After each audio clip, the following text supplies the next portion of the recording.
દુનિયાનો આગામી સમય હવે બચતનો સમય કહેવાય તો ખોટું નથી, કારણ કે કેટલાક સ્ત્રોત એવા છે જે આગામી સમયમાં મેળવવા પણ મુશ્કેલ પડી જશે. જેમ જેમ દિવસો જાય છે તેમ તેમ કેટલાક વિસ્તારોમાં પાણીની તંગી વર્તાઈ રહી છે.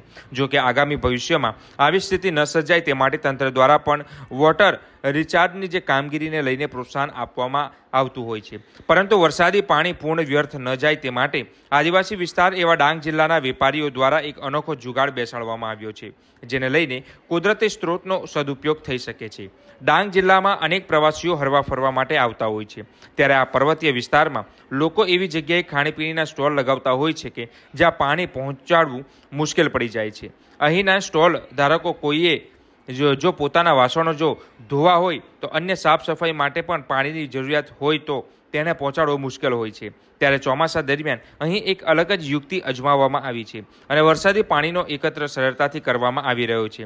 ત્યારે રાજસ્થાનથી આવીને ડાંગ જિલ્લામાં વસેલા જે ખાણીપીણીની લારી ચલાવતા જે વેપારીઓ છે તેમણે પોતાના રાજસ્થાનમાં અપનાવવામાં આવતી પાણી સંગ્રહ કરવાની પદ્ધતિને ડાંગના અલગ અલગ ખૂણે સુધી પહોંચાડી છે. જેમાં વરસાદી પાણી જે પતરા ઉપર જે પડે છે તે પાણી ભૂંગળા માટે એક બોટલ અને એક પાઇપ મારફતે સીધું વાસણમાં એકત્ર થાય છે. આ વરસાદી પાણીનો સીધો જ ઉપયોગ વાસણ ધોવા માટે અથવા તો સાફ સફાઈ માટે કરી શકાય છે. જો કે આ ઉપાય અત્યારે ડાંગ જિલ્લાના તમામ લારી ગલ્લા જે ધારકો અપનાવીને પૂરતું પાણી ચોમાસા દરમિયાન મેળવતા થયા છે.